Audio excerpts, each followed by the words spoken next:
Our community had an absolute blast last time we played Halo the Master Chief Collection on the Xbox One, so we're going to do it again. Now that Halo Reach has been added to the collection, let's fire it up one more time and have a great night of hilarity and awesomeness. On Sunday, January 5th, 2020, let's ring in the new year with some Halo the Master Chief Collection for the Xbox One. Join me and other community members as we play through some great game types such as Capture the Flag, Rockets, Slayer, Team Slayer, and maybe even some plasma grenades just flying around. Hell, last time we even jumped in a bunch of warthogs and ran at each other aimlessly, and it was great. So stop on by and join us. All the details are on our website at www.WDGRPodcast.com, or swing on by our Discord room, link up with other players before we even begin, and just jump right in. I'll see you there.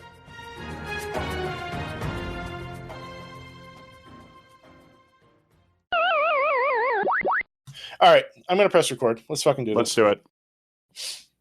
Boom. Enhance. Enhance. Enhance. Let me adjust my microphone here. Mountain Dew. Mountain Dew. Green bottle. Green bottle. Is this like the pepperoni thing?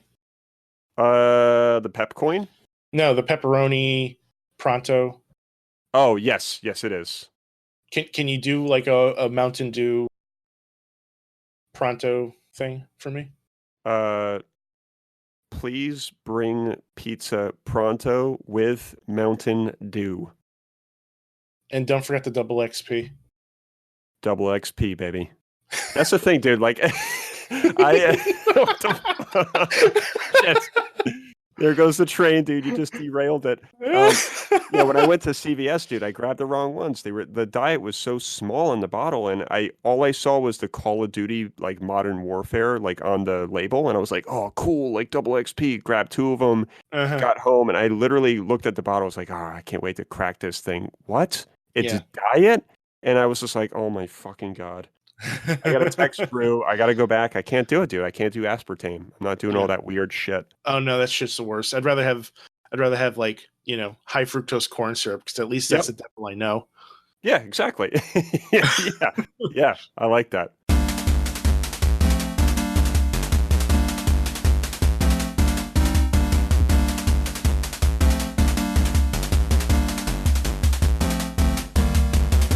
Hey everybody, welcome to Will and Drew's Gaming Retrospective. This is episode 56, and it's the week of December 22nd, 2019. I'm your host, Drew, and I am joined by Double XP Mountain Dew man, Will. Mountain Dew Will. I interrupted your introduction, but that's okay. I'm a little caffeinated, and I need to be today. Dude, we have later this evening a Titanfall 2 game night. And I think it's going to be a lot of fun. I can't wait to tune in on Twitch and watch. By the time everybody gets this show, it'll already have happened. But man, you got to be energized. You got to get on your A game for this. 100%. I mean, it's bad enough that I haven't even tried the game yet. Like, I haven't even loaded the game, dude. I downloaded it. I made sure the updates were good. I looked at it a couple times. And then I turned off my PS4.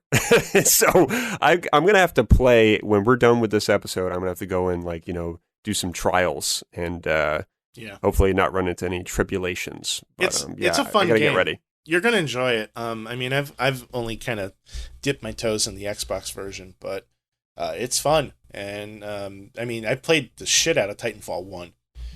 So you're gonna love it. You're gonna have a lot of fun with it. I think it is a Will's Cool game, a WCG, if you will. I like that. Yeah, I'm excited, man. I mean, I don't know much about it, but I know enough that I think it may fall into that category, and that's okay. Awesome. So how you doing, bud?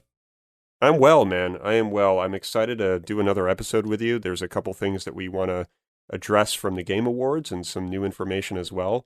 Mm-hmm. Like I said, I'm pumped for game night. That starts at 8. Yeah. And yeah, I'm going to try that out after the show. Everything else has been good. Haven't been doing a ton of gaming really at all. So I'm hoping to fix that this weekend finally. Yeah. And just kind of maybe do a shotgun approach and just see where the shrapnel lands on the game and go with that.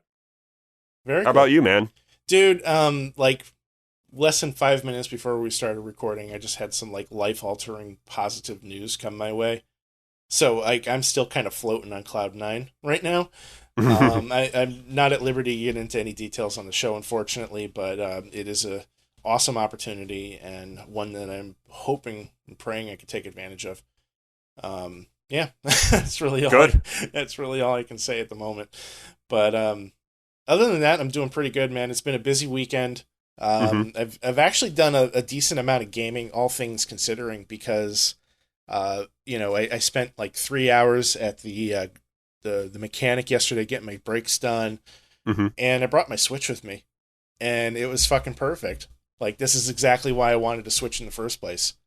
And what a great place to bring it to, because Yeah. anytime you're waiting at some kind of auto shop for your oil change or whatever, it always takes forever. Yeah. So it's such a good spot to do it, and they usually have a pretty decent lounge. Yeah, and you know what? Like, this is a garage that I've been going to since I was like 16. So like, I know them. You know, it's my family goes there. We're all very friendly with each other. I wouldn't call them friends or anything, but they've been working on my cars since I've owned cars. And Through ski. yeah, right, basically. and I just feel very comfortable there. It's very familiar. So I brought my Switch. I stopped and got some breakfast on the way over, and I knew it was going to take a couple hours. I just parked in the corner in one of the chairs and ate my breakfast and fired up my Switch and played some games, and yeah, it was great. And then later on that evening, we had a holiday dinner, as we try to do every year with our friends, and so met up with Damien and Vic and Vency, and got to see Kevin, which was great too. Haven't seen him in a while. And then afterwards, we all went back and fired up the Xbox, and we were playing some party games. So I'll dive into that in a little bit as well. That's awesome, man. It sounds like a fun time. It's too bad I couldn't join. I mean, I know Lauren had some stuff going on, and it was just kind of a late night, but I'm looking forward to hearing about it. We missed you, man. We definitely were we were wishing you were there, and I know you guys would have been laughing your asses off with us too. It was a great time. It's definitely a type of game that we'll be breaking up more frequently. Awesome. I'm looking forward to hearing about it and playing it. Yeah, man. It's perfect. It's perfect, and I'll get into that in a little bit. But let me get the business out of the way. We got a website. It's www.wdgrpodcast.com. That's wdgrpodcast.com. Hit us up, Facebook, Instagram, and Twitter at WDGRPodcast. We're also on YouTube. We got a Twitch channel, twitch.tv/WDGRPodcast. What else do we have? There's all kinds of stuff. Like, we've been doing so many different things. We have a Discord room. Go to our Discord room. Link is in the show notes. Will, how can they find you on social media? Will_gear. You can follow me at ScionStorm. And, yeah, I think that's it. I feel like we got a lot of stuff. I mean, it's just like you said, we're on almost everything now, and we're pretty active on mostly everything. So we're expanding. We are expanding, and we are not stopping anytime soon, folks. So that's right. Stay tuned. So, have you had an opportunity to play any games this week? No, man. I'm disappointed in myself because I remember, I think the last episode we were obviously talking about the Game Awards, and I had spoken about Uncharted, I think, with you. Yeah, we talked about that a lot. I'm still thinking about it, man. And as much as I want to wait to do like a playthrough, and I probably will, because I wanted to do it with you, because I know we mentioned that as well. It has been something I'm thinking about. So I'm not sure if I'm yearning to play like a really story-based game or something that's a little bit more short and sweet. So I'm going to come to a decision certainly today. Latest absolutely would be tomorrow because I really have no plans but, just game and play my MIDI controller. So, other than that, man, like it's been nothing. I've just been planning and thinking and not actually acting. So that's really where I have to pull the trigger finally this weekend and just get back into whatever it may be. Yeah. Yeah. It's tough when you kind of get caught up in life to like really just make time.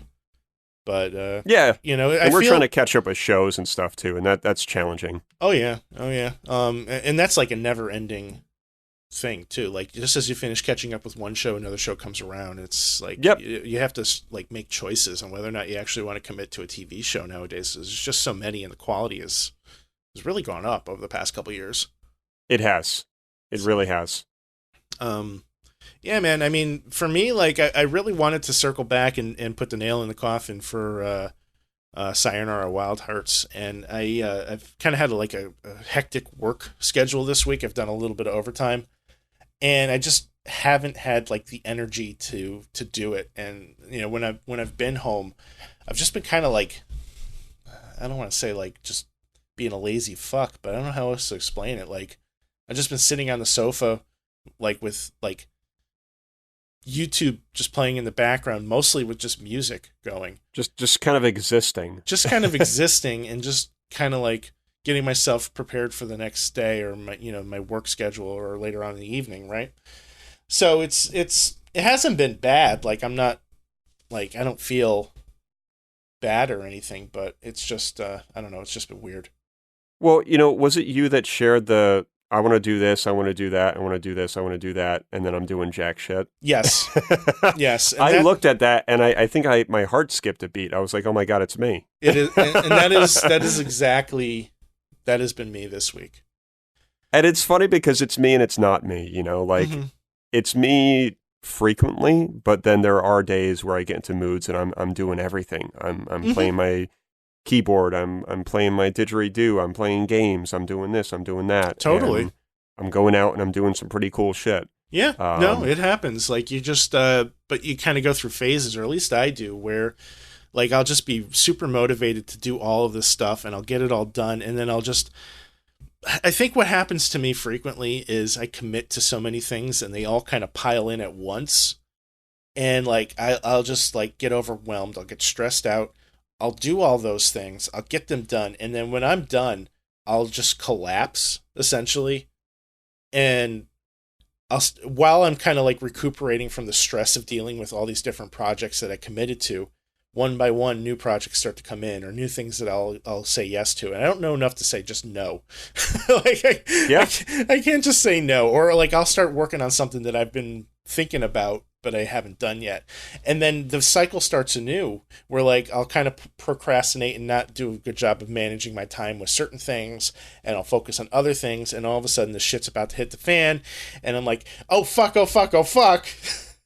Yep. That's just it, man. And I'll go through that stress of getting it all done, and I'll just have no time for anything. I'll get it done, and then when it's all done, I collapse. And then little by little starts trickling in again. And what I need to do is just find a rhythm where it's just a steady stream, I think, yeah, and that's where you have to have some kind of way to organize your thoughts. And lately I've been thinking of like a really clever way to do so, because I find myself at work, my mind is so active thinking about all these creative things that I want to do once I'm out of work that I take one of my own business cards and I write on the back of it, okay, like do this, do that, do this, do that. And then I shove it in my wallet. And sometimes I end up with like 3 fucking business cards with all this like chicken scratch on it. Yeah. And it's just because I don't want to forget that, like, oh, like this is a really good idea. I want to do this. So I found this device, and this is not really game related, but it pertains to this conversation. There's a device I found called Remarkable, and apparently it's a fairly expensive tablet. So it's very similar to like an Amazon. Is it the Fire paper, or like whatever it is, like that? Yeah, it's like a Kindle, reading device. The Kindle, yeah, that's what it is. It's like the Kindle paper. So it's similar to that, mixed with the iPad, where you can get the Apple Pencil and you can like draw on it and write notes and stuff. So basically, what this is that it's a lightweight tablet that comes with a pen, and you can write notes however you want to write them on the screen, and then you tap a button and it organizes them, and it actually takes your handwriting and changes it to be more concise. I'm looking at it right now. This looks amazing. Yeah, it's called Remarkable, and I saw it on I think Instagram, and I was like, oh my God, like I need this, because then I can just take it with me everywhere. Yeah. I mean, it's not very realistic to break that fucking thing out anytime you have a thought, but it is something where you can just quickly write on it and have it not be that neat, and then just hit a button and then it like organizes it. So this is $499. Yeah, it's pretty pricey.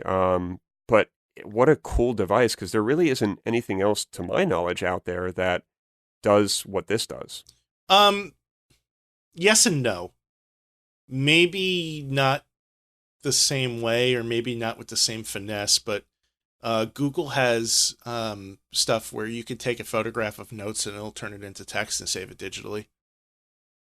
Okay. But it's not going to generate the same experience as this does.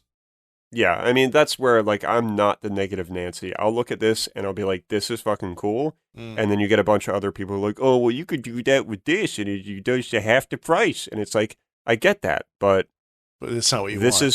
is I want this. Right. No, I understand completely. Like, Yeah. you know, that's why I was like, yes and no. I'm like, well, we can do this, but, and there's a but, you know, there's always a but. There's always a but. This is fucking cool, man. This is, I kind of want one too now. So just a little behind the scenes thing, like, you know, for our purposes for show planning, we use a web app called Trello, which something I've fallen in love with over the years. And there are like a ton of ways you can like organize your life using Trello. Like you can create your own personal Trello board and set it up so like you basically use it as like a live calendar where you have like Monday, Tuesday, Wednesday, Thursday, Friday. There's things that people can use to organize you know, projects that they're working on, or like I always thought it would be a great idea to use Trello to kind of organize like a short film. If I was working on a short film, I could put all the scenes in Trello and have all the fucking storyboards and the scripting and everything in there because you can kind of move everything. Mm-hmm. So like that, if you're looking for like ways to like organize your life, do a little bit of digging on how people have used that program to organize their lives, you know, like whether it's business or just personal.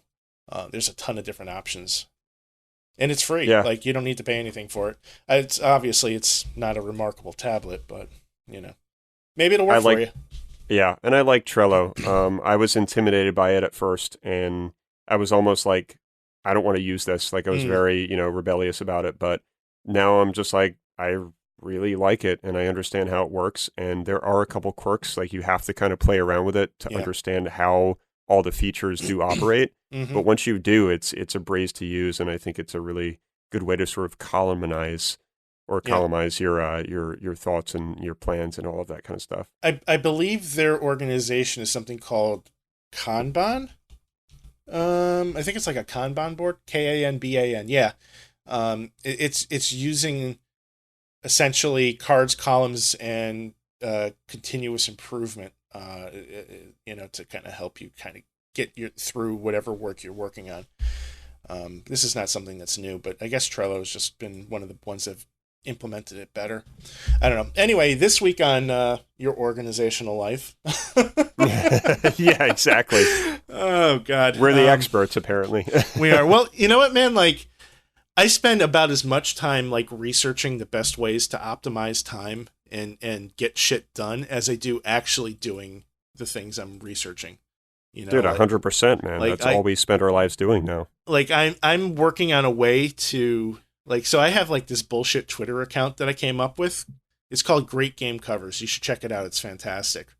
Okay. And what I'm doing is I downloaded fucking gigabytes worth of video game covers over the years from like all these emulator sites.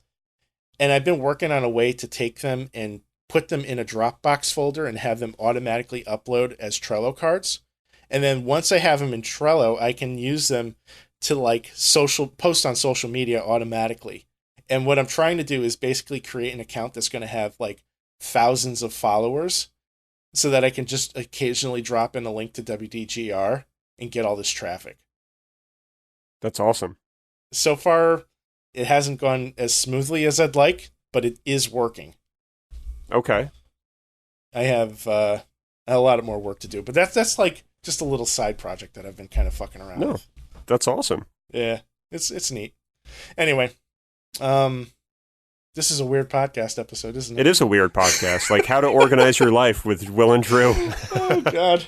With expensive tablets and weird programs that people are probably not going to want to use. I'm all about like trying to find the best way to automate my life without doing any programming whatsoever.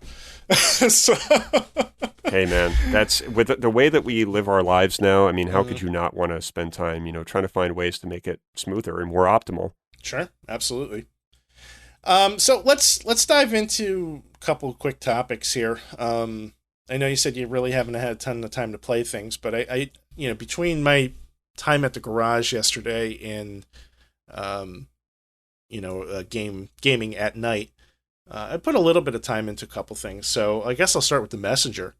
Yeah, let's hear about it. Have you had a chance to like look into this game at all? No, I'm gonna look right now Mm, because I've been meaning to, I think, for a while, and I still haven't. So let's take a look while you yeah. talk about it, and we'll see Um, what's going on. I think it's kind of something that'd be up your alley because it's visually kind of a cross between like Ninja Gaiden, Strider, that kind of look, and it has like an 8-bit look to it. Hmm. But the game has like RPG elements where you're also able to kind of like you earn money, you can buy upgrades for yourself.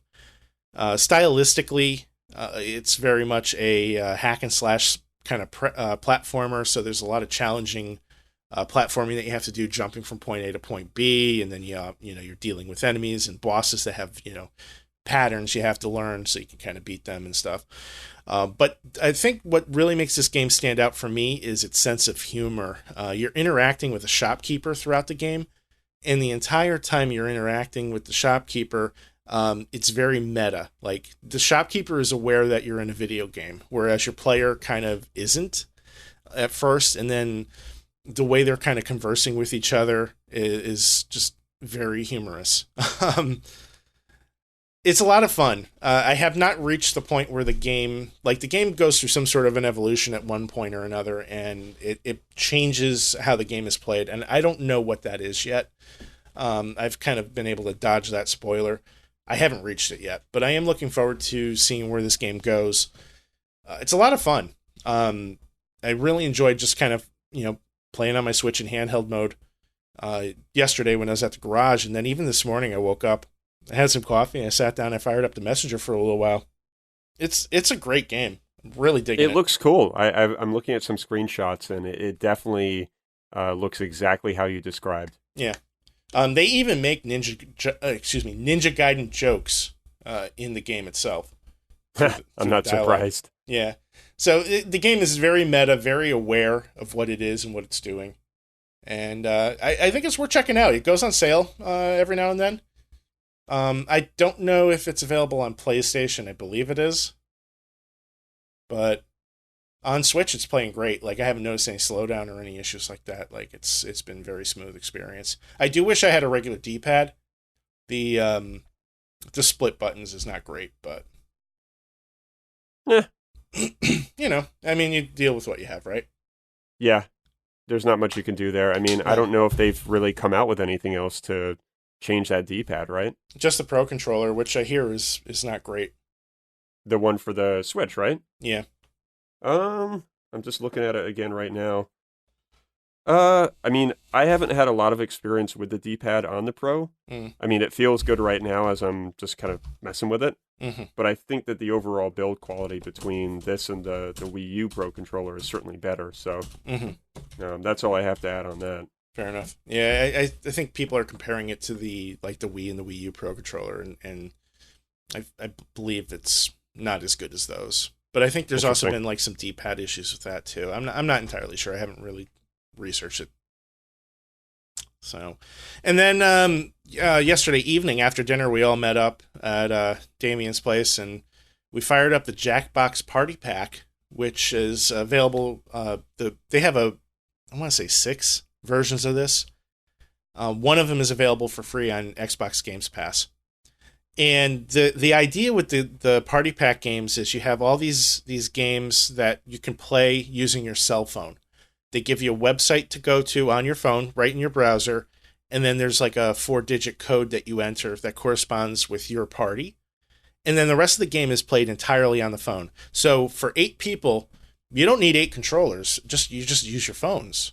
And this immediately takes out like 90% of the learning curve. Like, people aren't worried about like how what button to press or everything. Everything is happening on your screen, and you're following along using your phone exclusively. I like that. It's super simple. It works flawlessly. There are no issues. I can't say enough about it. Like, I thought it was a gimmick at first. No, it's fucking brilliant. And so each one of these party packs comes with 5 different games. So one of them is called Fibbage, and basically your job is to tell a lie on a question, and people have to figure out which one is a lie and which one is the truth. So everybody at the start of the round will type in like something that will be like, "What's Will's favorite food?" Right? Mhm. and just as an example, but it'll be factual. It won't be like, something like that. It'll be like an actual like historical fact that somebody can find on the internet, right? Okay. So everybody types in what their answers are, and your job is either to come up with the truth or to come up with your best lie and the most convincing lie. And the idea is to get everybody in the room to vote on your lie so that you get the points. All right. So that's a lot of fun. There's the next one is called Quiplash, which is basically you're just looking for to come up with the best witty answer to something. So it'll be a question like I'm trying to think of a good example. Yeah, I'm just gonna look up one right now. Do it.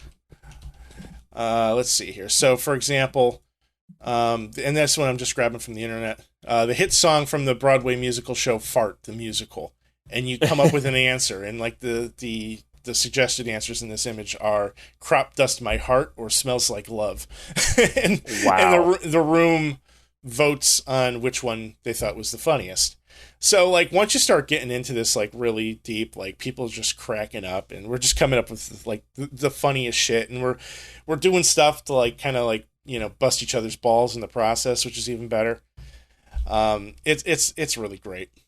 There's that does sound fun. Yeah, it really is, man. Let's see here. So there was that one. There was one called Earwax, I think it was. Let me see. Party 2.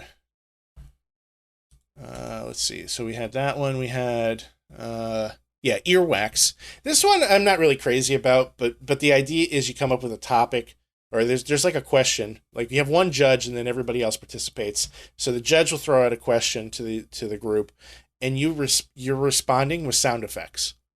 So it could be, let's see. What's a good question? So what's Will's favorite food? We'll say again. And instead of, writing it out, I'm using a sound effect of like a jackhammer and a siren to describe your favorite food. And it's not a good example of what it is, but it's one of those things you definitely have to kind of play to get a feel for. Yep. I'm not really crazy about this one because depending on the question that you get, like you're assigned basically 6 sound effects and you have to choose the best 2 out of those 6. And sometimes the sound effects are just way off base. They have absolutely nothing to do with the question that you've been given. So you can come up with a ton of duds that just don't strike the right note. But the ones that hit, like when they hit, they're really funny. And then what else do we have in that pack? Was there alcohol involved in playing this game? Actually, no. We were all drinking. We were drinking coffee, but because we're old. We're old. Yeah. I split a pitcher of beer with Vency and Damien, 2 pitchers actually, while we were at the restaurant. So, I was feeling pretty good, but the coffee counteracted that pretty quick, and I was definitely sober while we were playing. If you're drinking, this game is hysterical. That's what I was going to ask. Yeah. Yeah. I mean, it's really funny. There's another one that we didn't play called Bidiots, and basically you're drawing pictures. It's kind of like a cross between charades and an auction. So like you'll be given a topic and you have to draw a picture of it, and then people will be told like certain images are worth certain money, but they won't know what image is on the screen. So like it'll say to you, your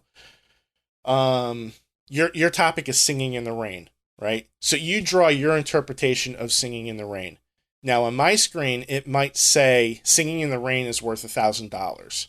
Mm-hmm. When your picture shows up on the screen, I have no idea whether or not singing in the rain. I have to assume whether it is or not based on how good your picture is. So now I'm looking at this thing and I'm like, okay, well, if this is worth $1,000, I'm going to bid on it. And it goes in an actual auction where you bid on something and your goal is to bid so that you can make money off of selling it. So it's a little silly. It's a little obtuse when you first like explain it to somebody, but once the game starts playing, it becomes very natural and it's actually very easy. It's a little, and that's little exactly weird. What it sounds like. Like it sounds like it's like, all right, wait, what? But then after about like an hour or whatever, like everything just starts flowing and it kicks in. You start really having a good time. So the first time I played it, like I really had no fucking clue what was going on. Like we did one round and everybody was like, "Huh?" And then Yep. by round 2, we all had it figured out. Like, we knew exactly what was going on. There you go. So we did not play that one last night. I have played it before a couple weeks ago. It was a lot of fun. And then the final one that's part of this pack is called Bomb Corp. And Bomb Corp is basically it's kind of like an Android game that I used to play called Space Team. Mm-hmm. But essentially what you're doing is everybody has instructions on their phone on how to disarm a bomb, but they don't have the complete instructions. Imagine taking a user manual and ripping out all the pages and everybody gets a page, right?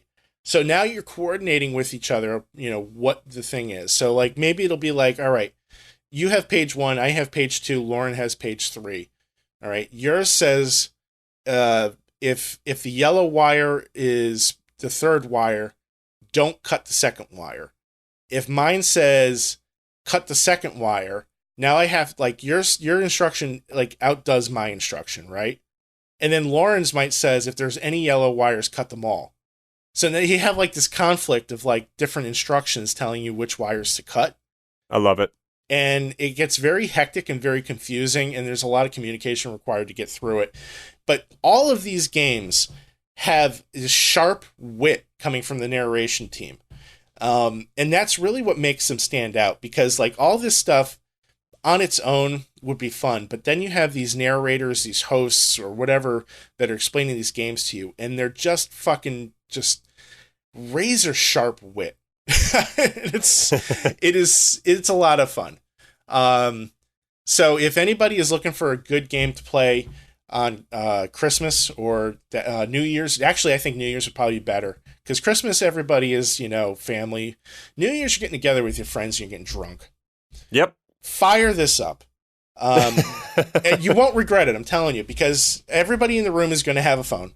So you can play up to 8 players for most of the games. Some of the games only support 6 or 4. It's on the Games Pass. Jackbox Party Pack 2 is available on the Games Pass right now.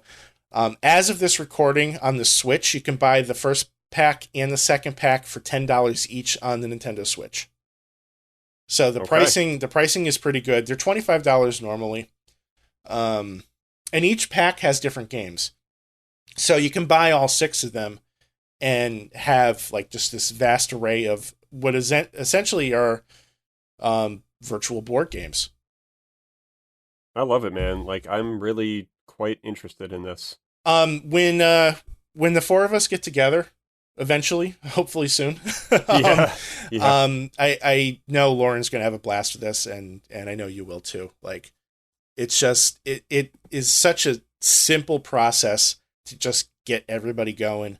I can't speak highly enough of how well this works. And it's fun. It is so much fun. That's the key, man, because I've played a lot of games that are, quoted as being fun, and then they're not. It's too much brain power. When you're playing a game, you don't really want to think that much. You want to think to a certain degree, and if it's anything above that, that's where it's just like you might as well just play some crazy MMO, like tabletop, whatever. Yeah. And then it's not really a game. That's like a 4-hour thing. Like in Quiplash, one of the questions was if John Travolta has a habit of misspelling his name or mispronouncing names. If John Travolta mispronounced his own name, how would he mispronounce it?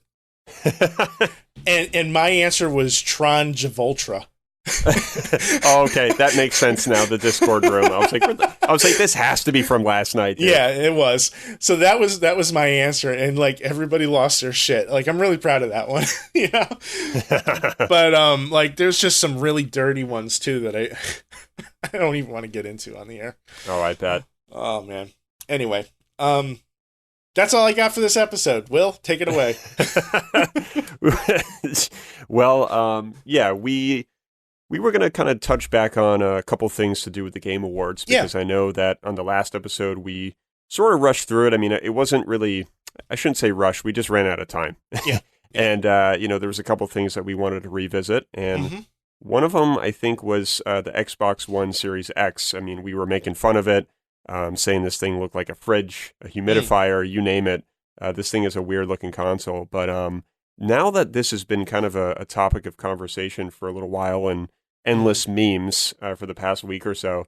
Any new thoughts or excitement on the system for you?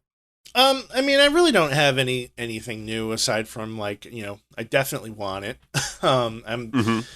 planning on doing my best to save up for it for a day one purchase. I really liked getting in on the ground floor with the Xbox One because I got to witness the system evolve and kind of go through its growing pains. And even though like it wasn't always perfect, I liked being there from the beginning and dealing with the issues with the Kinect. Excuse me, the issues with snapping apps and things like that, and um, you know those are features that I actually enjoyed that I miss. Hmm. Hmm. So if I had come into the generation late, like I never would have known those even existed. So what do you think? What do you want to see out of the system? I mean, I want to see something that is going to have the best possible first party games, or not even first party, the best possible exclusives. Okay. Microsoft has really struggled with exclusives this generation. Sony has just destroyed them in that camp. And, you know, I understand why there are a lot of people that would say, why do I need an Xbox? And I'm not one of them, but I understand that thought process and mentality. And I want people to say again, I need an Xbox because it doesn't have, or because it has things that the PlayStation doesn't. Okay. I Um, understand. that was something like the 360, like fucking nailed it, man. And I would like to see them kind of rekindle that experience. Um, but like the other thing too, I think is really important is, and it seems like they're going to be doing this, is backwards compatibility. As far as I can tell, the Series X is basically the next iteration of the Xbox One platform.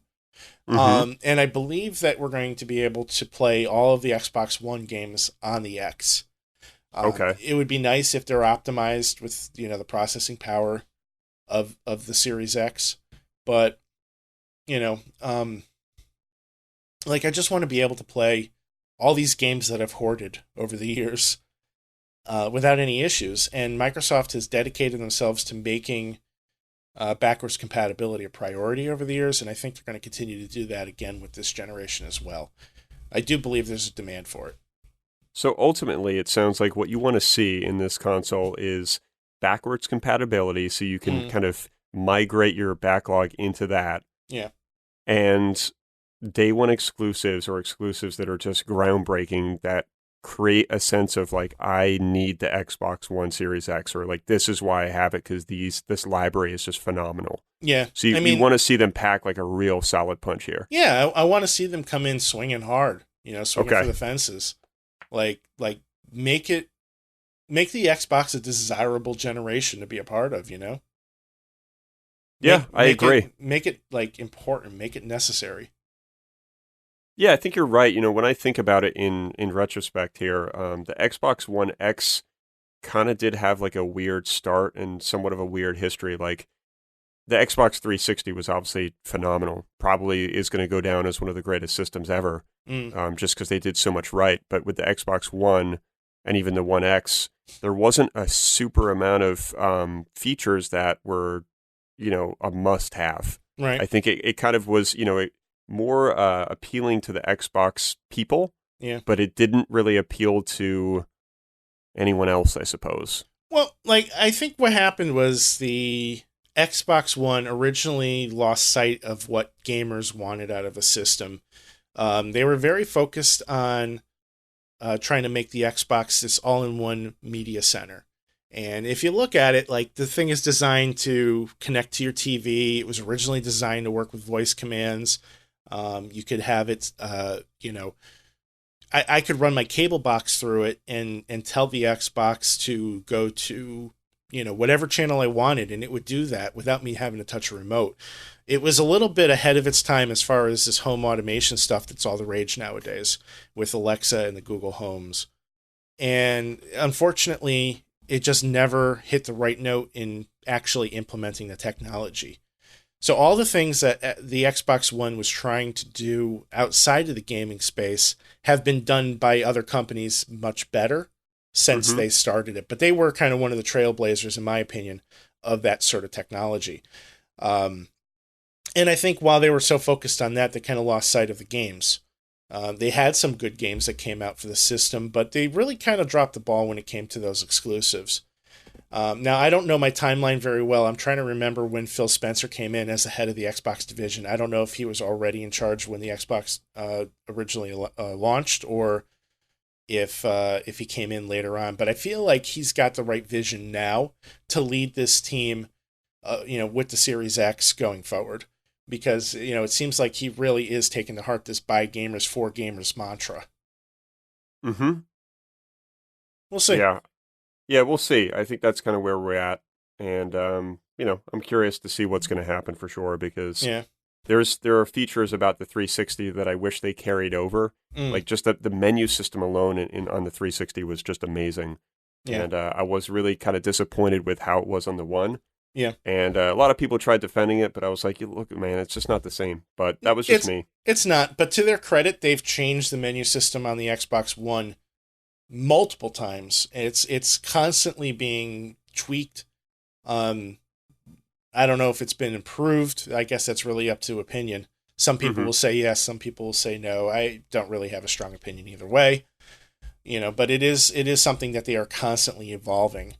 And a lot of that I think had to do with their original intent on kind of making the Xbox One mirror Windows 8, which, has gone through a complete overhaul with Windows 10. So, Microsoft tends to do things in blocks. Whatever their main focus is as a whole kind of trickles down to the gaming space. And really what they need to do, I think, is just make a solid system and have it feed into the existing Microsoft ecosystem from there.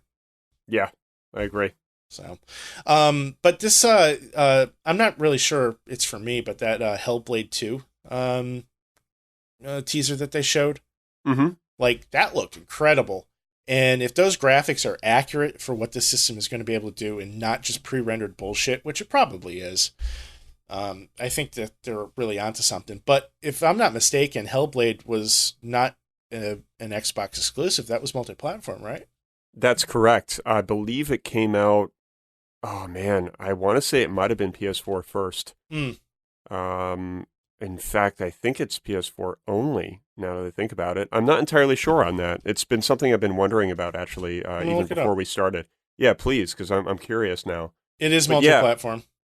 Yeah. Okay. What about, like, when it launched, though? Was it on everything? Let's see. This is riveting, right? Yeah. Let's see here. It was released worldwide for Windows and PS4 in August of 2017, and then it came to the Xbox One in April of 2018, and the Nintendo Switch in April of 2019. There we go. Okay. So PlayStation for the consoles did have almost a full year as a solo, That's what I thought. And that's okay, too. Like, if you want to do timed exclusives, like, that's fine, too. For the Xbox. That definitely requires you to do a playthrough of that game, man. Like you've got to experience Hellblade 1, I think, before you do 2. Okay. I don't think that. Well, actually, yeah, you would have to because it is story based. So I think that the way that they're going to lead into 2 is definitely going to be off of 1. But what an incredible experience! I mean, the game, like, don't get me wrong, like, it looks absolutely amazing, but just from what I've seen of that trailer, I'm not sure that kind of universe is really up my alley. I'm not into, like, Wikipedia describes it as a dark fantasy action adventure game, and, like, I'm not really into, like, Dark Souls and, like, that kind of, not the genre of game, but the universe, So I'll show you maybe a segment of it when you come visit. Okay. Because I think that description is feasible, but I don't think that it defines what the experience really is. And Joe's going to listen to this episode. I'm sure he'll agree. Oh, yeah. Because I'm pretty sure he played that game and encouraged me to play it. Yeah. And it's, man, I don't really know how to describe it, but it's not really that. It's more exploration with some really dark elements, but it doesn't focus on the sort of medieval qualities and monsters that you see in Dark Souls. So yeah, I'm just kind of looking through like a lot of the graphics or images of the first game here, and it just doesn't look like a genre that I've ever really had any interest in playing. I'm not saying that I won't, but like, Yeah, and it may not, and that's okay. But you know, I had a horrifying time playing it because it's a horrifying game. yeah. Like it's crazy. So I 'cause mean, she's dealing with psychosis the whole time. So let's assume for a moment that the Xbox Series X is the only place to play this game. Let's say that it is an exclusive. okay. Is that something that would sell that system on you? I would say, yeah, I would say mostly yes. I hesitate slightly because I did really enjoy Hellblade 1, and I really want to play the second one, but a whole system for it, I would probably wait to see if it was going to come out for PS5 or whatever, or PC. Probably more so PS5 because my PC will never be powerful enough to run a game like that. But so I'm going to throw two scenarios at you. All right, like the game they announced right off the bat, it's only coming to the Xbox. It is never coming to Sony. I would say yes, I would do it because Okay. I would know that there's other games that were, going to come out for the Xbox One Series X that would be worth playing. So I'd be able to justify spending the money on the console for Hellblade 2 as well as other games. Now, let's say they did it as a timed exclusive. It's coming out on the PlayStation 5, but the Xbox is going to have a year head start. I would wait. Okay. Yeah, if there was any inclination that it was going to come to PS5, then there's no way I would buy the system. Even if it was like a 2-year wait, I would still wait. Yeah. Okay. Because it's going to take me 18 years to get through my backlog. So, before I can play that one, then I can wait a measly 2 years. Fair enough. All right. What's next? Churches put on a pretty decent performance at the show, and I wanted to mention them because not only do I enjoy them as a group, but they were doing like a Death Stranding theme because they definitely did music for the game. And a lot of people now are using some sort of like filter on some app that gives you like this weird eye effect that is sort of a tribute to one of the characters in the game. And Lauren, who is actually the main singer of Churches, had that eye makeup on. Okay. And it's like a dripping black eye. And I think it's is it Mads Mikkelsen? Yeah, it's Mads Mikkelsen. So. He's in Death Stranding, and his character, I'm pretty sure, has that sort of bleeding black eye, and I don't even know what it means yet because I have barely played the game. But it was kind of cool to see that, how she was kind of dressed up with that makeup, and cool performance, too, and I thought that was worth checking out. I'm sure anybody listening can probably YouTube, that performance and see, because Churches is normally kind of like a bouncy, poppy kind of group. Mm-hmm. And this song, from my recollection, is kind of the opposite of that. So it was interesting to see the collaboration with Kojima and Churches. Yeah. Because he's a classic case of like, this is what I like, so I'm just going to ask these people to be part of my game. And they're going to do it. Huh. Interesting. That's exactly what he did with Churches. Like, he basically is at this, he's at this point where if he's a fan of something or someone, he can get them to collaborate with him on pretty much anything. Which I think is pretty amazing to, be able to exist and have a life that allows you to just be like, you know what? I've always liked Norman Reedus. I just want to have him like star in my new video game. and to have Norman Reedus agree, like, and have Norman just be like, oh, Kojima, oh yeah, you're the Metal Gear guy. Yep, done. Yeah. Sign me up. Naraka Blade Point was a really cool looking game. It's very similar to Sekiro and Ghost of Tsushima and just kind of Tenchu all married together. Okay. It looks really cool. It looks super bloody, super violent. That's all I kind of know. I believe it's developed by some Chinese developer. Mm-hmm. So I'm excited for that one. There's definitely some gameplay out on YouTube, so check it out. And then Cyberpunk soundtrack, I may have touched on the last episode, but it was a whole smorgasbord of artists that they have chosen and sort of handpicked to create this amazing soundtrack for the game, and I think a lot of people are excited for the game. Mm-hmm. And this soundtrack, I feel, maybe it might get like soundtrack of the year whenever they do Game Awards, because based on what they showed, they kind of did like this sort of like featurette where they showed all of the artists, performing, and just kind of talking about like how they developed a unique song for the game. I Mhm. have a feeling that it's going to win something by the time we get to that point.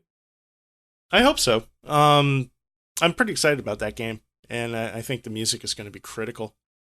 Yeah, and I think it's cool that they did pick a bunch of different artists instead of Well, just having like one composer, because how could you do that? right, If you know anything about the game, this is a big world. right. So we need So to who make it weird.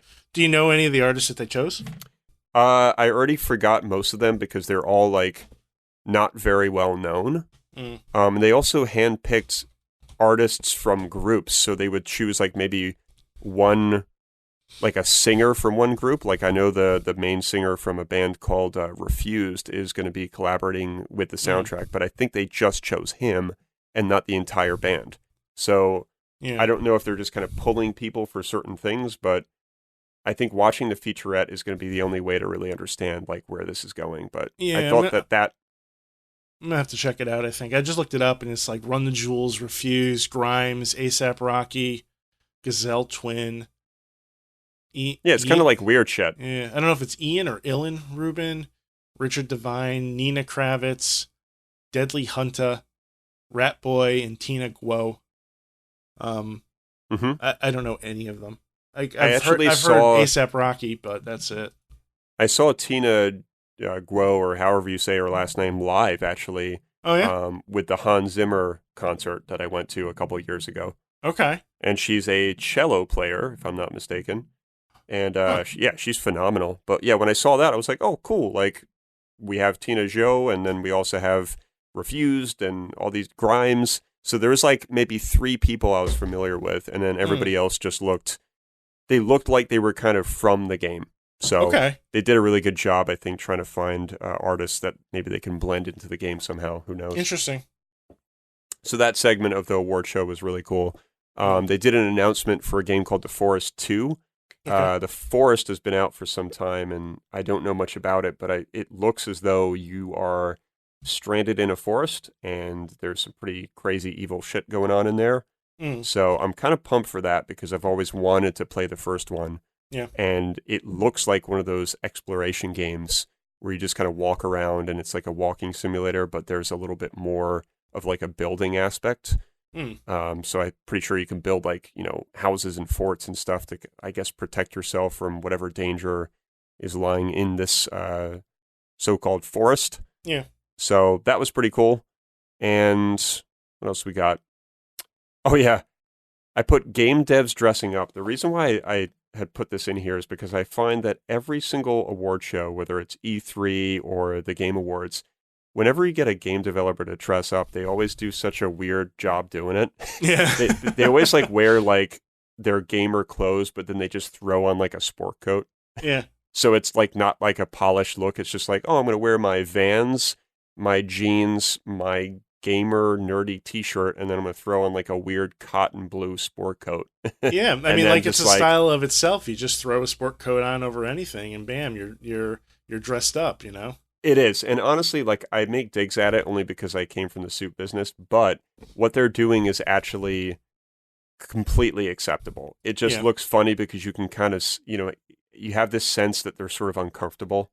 Yeah. Because like it's not what they normally wear. So Sure. I always find a lot of joy just witnessing that because year after year you see it and no one's ever really wearing a suit. And I'm kind of glad that they're not because why? Like, why should a game dev get dressed up in a full suit? Like, this isn't the Oscars. Right. It's not the Academy Awards. This is just let them be who they are, and if they want to throw in a casual sport coat, then so be it. But if somebody wants to dress up too, like you have to look comfortable in what you're wearing. I think is what it boils down to. You do. So that was kind of funny, and like I said, it's expected, so I always look forward to that. And then you have like Jeff Kiley, who's the host, who's wearing like a fucking tuxedo. Yeah. So that's kind of funny too. But he takes all of that stuff like pretty seriously, so I can understand that. Yeah, he seems to be pretty motivated with this whole thing. What was his background before the Game Awards, anyway? I want to say he was collaborating with, I think it was GameTrailers.com. He was doing something. I don't know his full resume, but he's been around for a minute, man. Like, I don't know what he started doing. but I'm really kind of curious now because Game Trailers TV. Yeah, there we go. So yeah, And, he's been around for a long time, and he hasn't aged. Like he just looks the same. Yeah, he's 40 years old. Okay, so he's younger than I thought. Yeah, I thought he was like 45 or something, but I guess he used to host the Spike Video Game Awards too. okay. He did that for 10 years, 2003 to 2013, and then when that folded, they started doing the Game Awards, and he just picked it up right where he left off.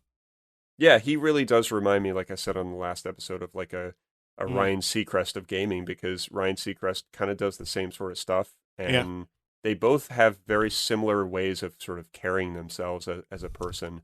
Yeah. They sort of like, Jeff has like an inhuman approach to things sometimes, where he just seems like kind of robotic. Yeah. And has like reactions that you can really expect, and they're very predictable. But then like when you see him on Twitter and stuff, like he has a sense of humor. So it's he's an interesting guy, and apparently he's really good friends with Kojima. Okay. Like I want to say at one point, and it may still be the case, when you went on Kojima's Twitter, you would see that Kojima was following only one person, and it was Jeff.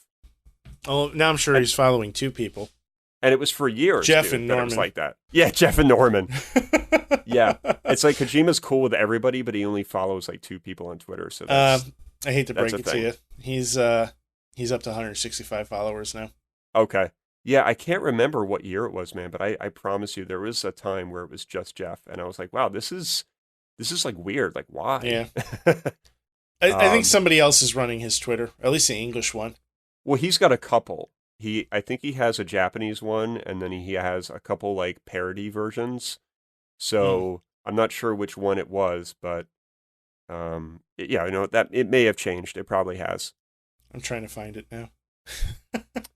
And then lastly, I think we mentioned Godfall, which looked like the only title that they had mentioned that was a PS5 game, and it looked. I don't know, man. I don't know how I felt about it. It looked just, there wasn't enough content to really make anything of it. Okay. And it looked like some sort of maybe Destiny type of game based on like the character models and just the very little footage that you see. And it wasn't really, I don't think it was even gameplay. I think it was just, CGI, whatever. Yeah. And it's just the title alone just didn't seem very appealing. Like I remember they just announced it. I was like, like whatever. Like that's not captivating at all. So I'm not sure what's going on there, but I think it's an indication that PS5 is not ready right now to start unveiling some big titles. It doesn't seem like it. No, it's too early. We got to get past Christmas, and we got to get into next year, and then I think we're going to see some things unfolding. I think the PlayStation is going to have a fight on its hands next generation. They're going to have a what? A fight. Like I think with Xbox. I think this is going to be a tough battle. I think for Sony. I agree, because I think we're reaching a point now, man, where how much better can it get? Because now we're just pushing out PCs practically. Like you might as well just make like a Mac Mini, sure, and just sell it like that. Because how much further can we go? I'm interested though, and this announcement of that DualShock attachment. I know we all took a look at that earlier this week, right? Didn't we share that on Discord? I think so. Yeah. Yeah. I don't know if that's a step or like a little hint of what's to come with PS5's controller, but I'm sure that what'll probably happen is they'll have like a full version of that, and then they're going to have their stock PS5 controller, which probably will not be too much different than what we have now. And that's fine. Like the PlayStation controller as it is, I think is pretty close to perfect. Like I wouldn't really change much. I think what I do? Go ahead. Sorry to interrupt. I just want to say that one thing that I think I'm hoping for is a better speaker on the controller, and maybe more of them. Just put them all over, dude. I want to hear that fucking transistor voice. Fucking speakers everywhere. Yeah. Press speaker to continue. Yeah. I just, I think that that's such an underutilized feature. It is. I've spoken about it so many times, but I love it, man, because it fits into the Will's Cool Games kind of sector of my gaming life. So I think the that touchpad that's in the middle too is kind of useless.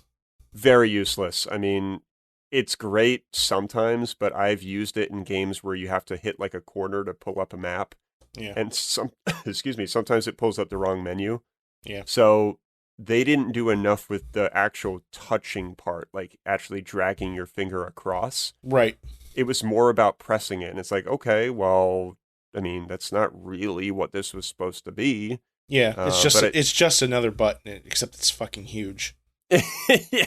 That's really all it is. Like, And then when they changed it and they added like a little light stream across the top, like, what? Why? yeah. Like, it didn't do, as far as I know, it there was no purpose behind that. Well, the original intent of that, well, I mean, originally it was just the light in the back of the controller. Right. And the point of that is it's supposed to be dynamic depending on the game you're playing, so that you can use it as a means of illustrating like health or, maybe to color code it with the world that you're in. But I like that. And I think it's a great idea. But the problem is when it's on the back of the controller, you can't see it. Right. So they added the light stream in the top, but none of the devs fucking use it. Like, no, that's it. They don't use it. Right. So really, that's the whole issue. It is cool though, like when you load up a game that maybe you've never played before, and the light does resemble maybe something that you're doing, or it resembles like a theme of what you're doing. And I want to say in Red Dead Redemption 2, there was a couple moments where it was like red. Mm-hmm. And I was like, all right, that's cool. I mean, it's obviously simple. Somebody was just like, oh, let's just make it red because it's Red Dead. But those little things do go a long way. And I appreciate those little touches. Agreed. So, final thoughts. What do you want to see out of the PS5? I mean, I would like to, kind of the same things that I'd like to see out of the Xbox. What it boils down to is like I want to have a reason to want both systems, and if all the games are the same on both systems, then there's no reason to own them both. I bought an Xbox first, but I bought a PlayStation because I wanted to play Spider-Man and Horizon and God of War, and all these excellent first-party or exclusive games that I could not get on the Xbox. And, I think cross-play and cross-platform stuff is great for gaming as a whole. But the more that we do that, the more that we start to see games appear on the same systems. Like for example, MLB The Show. A couple weeks ago, they announced that was going to become a multi-platform game. And I think that is great because there hasn't been a good baseball game for a decade. And MLB The Show is a fantastic baseball game. I played it, but it's a Sony PlayStation exclusive. So you're now taking away a reason to own the PlayStation and giving it to everybody else. And I'm torn on that because I think it's great that I can now buy that game for the Xbox and play it on my Xbox. Mm-hmm. And I think it's great for baseball because baseball fans have just suffered. If you're an Xbox gamer and you love baseball, you're fucked. You haven't been able to play a game. Now you can, and I think that's great. But at the same time, too, like I see it as the first step in eroding what really kind of is the reason for owning these different systems in the first place. I think I'm with you, man, on all of this. I want to see a really strong start for both of these. I want to see it, and I want to see it stay that way. Like, let them be competitive against each other, and give me a reason to own both. Yeah. For the PS5, obviously, I do want to see more utilization of the speaker. Hopefully, they still have it. If they do the touchpad, let's make this thing like amazing. Yeah. And then I want to see a cool design. I think having a cool design on the console itself is not super important, but it's nice to have something that looks like it's $1 million. Oh yeah. Gaming is not cheap, so make this thing look worth the price. Definitely. Don't just make it like a matte black plastic. Let's make this thing like some mirror finish or like I don't know, make it look like a fucking stealth B-2 bomber or whatever. Just make it something that I can like set stuff on top of though. Like I really hated that the original PlayStation 3 had such a deep like curve to it that like I couldn't even put the controller on top of the fucking system. Like I'm not gonna stack like books on there. It's gonna block up the vents. Like I get that. I'm not like looking for that, but I am looking for a flat surface that when I'm not using the system, I can set the controller on or maybe a game case on and not worry about it. One thing I want to see too is PS3 compatibility. Yeah. If they can do that, I will have a reason to finally toss that fucking thing. And it's not that I'm looking to junk it, but I am very much a minimalist now. Mm-hmm. And it does bug me that I still can't get rid of it because I there are know. games that they just were never re-released. Yeah. Demon Souls, MGS4, pretty much most of the Metal Gear games you can still only play on that system, Right. which is crazy. I mean, Yeah. like the amount of times he's re-released those games, and as big as a franchise as it is, and it's still not even playable on the PS4 is just mind-boggling to me. Yeah. So I I hear think you, that's a man. big deal for me. Yeah, and I think that's a really important thing to talk about too. You know, I think that's a conversation that they need to have, and hopefully they'll make it happen. You know, you're not the only one that feels this way. Yeah. Another thing that I would like to see, I think, out of this generation as a whole is more, and I don't know how to implement this, but I would like to see more synergy between physical and digital releases. I would like the ability to purchase a physical game, and then if I choose to install it digitally, I can, and not use the disc. You know what I mean? Like, Mm-hmm. because like some of the best features of the Xbox One are the ability to like just go from game to game to game. And actually, like even recently too, like the Xbox One supports voice commands through like Google and Amazon Alexa. So I could say, I can give the command. I don't want to say it now because it'll trigger my Google Home, but Mm-hmm. I can use the command and I can say play control on Xbox. And if the disc is loaded in, it'll turn my TV on, it'll launch the game, and I'll be in there playing right away. And that's fucking cool. And I want more of that. But there's this disconnect between physical and digital that still exists. And I don't know what the way to get around that is, but I would like to be able to own a physical copy of a game and then use that game as a digital only game if I choose to. Um, I don't know if that's possible. So you're kind of sort of relating this to how Blu-rays and DVDs, still, as far as I know, will come up with or they'll have like the digital version on the Yeah. inside. Yeah, exactly. You Yeah. know, which is something that I never took advantage of, but No one, I don't think, does. I remember even still, like when I occasionally buy a Blu-ray or any kind of movie, it comes with that like ultraviolet yeah, digital version. Everyone's just like, all right, done, trash, right. no one does it. But it's funny how we do that because with games, I think you're right. We do need to see something like that happen because I Right. think it would be good for Like many reasons. I mean, there's a ton of reasons to do it, but I mean, for me, the most important one is being able to, have a digital copy of a game, but if that game is delisted, I still have a physical copy to back it up, Mm-hmm. you know? Um, and that's kind of where I'm at. Like, I will continue to collect physically as long as I'm able to, but at the end of the day, digital is still more convenient. And I recognize that, especially on a system like the Switch, which is portable. Like, I have like a ton of games on that fucking thing, and it's great. Yep. So, yeah. Anyway, I think that's where I'm at. Yeah. No, I'm with you, man. I think we're both on the same page with what we want to see. Yeah. And I think most of what we're wishing for probably will be happening. I think a final thought here before we wrap up the show is these companies and these devs are listening more than ever to fans' outreach and what we want to see. And I think it's pretty evident now with just quite a few things. I mean, even just with movies, like, I don't know if you heard, but with that new Cats movie and even the Sonic movie, they had to redo a lot of the CGI because people complained so much. Yeah. So that's pretty crazy that the power of voice or voices can, have that effect. Yeah. Where like these multi-million-dollar studios are willing to spend more money or whatever to reverse it. Yeah. So it shows that, outreach does or can have a very strong, significant effect. It's just in the gaming community, I think it's a little bit easier in some cases because it just kind of is. But I really hope that they listen to what we want. Yeah, I hope so too. So on that note, let's wrap it up, shall we? Sure thing. All right. So thank you, everybody, for listening. Make sure you check us out on the web at WDGRPodcast.com. We're on social media at WDGRPodcast.